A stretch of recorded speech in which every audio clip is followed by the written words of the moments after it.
Oh, wow. Hello, you Riven mains and Yasuo mains alike. I am the Nightwing at here Inside for Nerds, talking about the LCK Week 8, Day 4 predictions. So, LCK starts in a couple, like 2 hours and 30 minutes, so that's enough time to do this quick little prediction video. You are not seeing that wrong. Last night, I said I wasn't going to be able to do a prediction video because I was just insanely tired. I literally had to go to sleep. But what did happen was that Afrika 2-1 over Griffin. Griffin having their worst week in the LCK coming into week 8. That's incredible. Now, I think it's a combination of several things as to the reason why they lost this week. I think against Genji, they in draft very disrespectively against Genji, and then Genji capitalized on Griffin's draft mistakes. You know, drafting pretty much 3/5 of losing lanes is pretty much drafting disrespectfully. And then against Afrika Freaks, most of the series was decently okay from Afrika. I think that they finally settled on a roster with Aiming and Jelly, who aren't exactly incredible, but they look like they're a consistent 2v2 in the bot lane, which is totally fine. And then you look at, who they played? Dread played last night. He played absolutely incredible on the Kazakhs. Then it was really interesting because in Game 3, Griffin were actually ahead, still in gold. If you look back at the game, they're still ahead in gold, but Afrika played the team fights better. I think Griffin's team fighting kind of got a little bit wonky toward the later half part of the game. They looked like they could have won that Game 3 and still won the series, but that didn't happen out. Afrika Freaks got an amazing flank off his Kazakhs toward the end of the game, and then Afrika gives Griffin their first 2-0 loss week of the LCK. Then now we have KT Rolster up against Sandbox. Sandbox just came in and were like, we need to show that we are a top tier team. They wanted to show that they could easily take down a team like KT Rolster, who has shown so many inconsistencies, so many struggles this split. They are most likely going to be the team that is going to be in relegations. That is absolutely insane to think about, that KT Rolster is probably going to be the team going to the relegation tournament. And with Jin that's just, if you told me that KT Rolster would have been there, I would have just absolutely not believed you at this current point in time. They look so bad, and it's not even funny.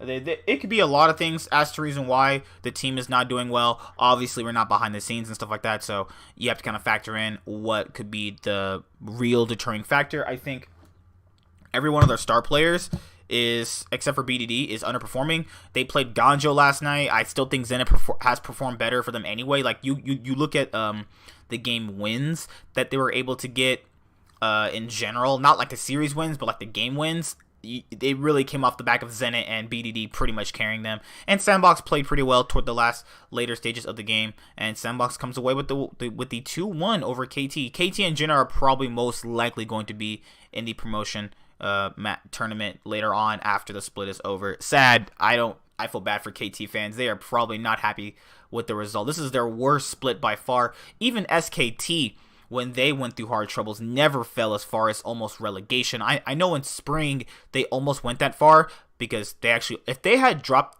that series to Kongdu Monster, they would have actually been in the relegation tournament with them. But even in SKT's darkest year or darkest hour, or brightest night or blackest night, as the Green Lantern comic was, SKT still never fell that far down. And it's really incredible that you look at how certain organizations and rosters have built themselves up as really good organizations and teams over years and have built fan bases, and then what makes it get so bad at a certain point where like nothing is working, all the players aren't synergized.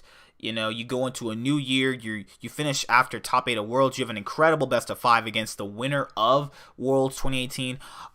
It's just a fall from grace at this point, and I hope they can bounce back for the summer split, but we don't even know if they're going to get relegated because they're playing really, really bad. And remember, Griffin came from the promotion tournament, and so did Damwon, and so did Sandbox. So you gotta kind of factor in what other thing can lie moving forward. So let's look at all of this stuff going forward. So tonight's matches are going to be Hanwha Life versus SKT. If Hanwha Life want any chances of making playoffs, they are going to have to beat SKT. Now that is going to be super tough, considering the fact that not only did SKT start Griffin on their path to losing, SKT has been playing really great recently. Hanwha didn't show anything bad in their games against, what was it, Kingzone? No, against Damwon. Damwon, I think, just had the better players. I think that Hanwha is just this rock team you just have to pass through, and I think that when you get to the better stages of the league, I think that, you know, they automatically lose to top 4 teams above them being Sandbox, SKT, Griffin, and whoever that 4th team is going to be in Kingzone or Damwon.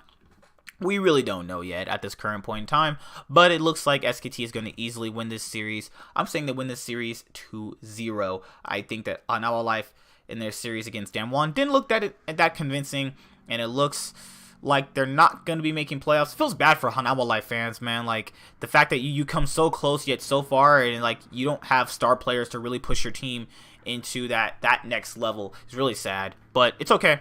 You know, maybe they'll make playoffs next split. I don't think they'll be making playoffs this split. And then Gen.G, who gave Griffin their first loss, their actual legitimately first loss.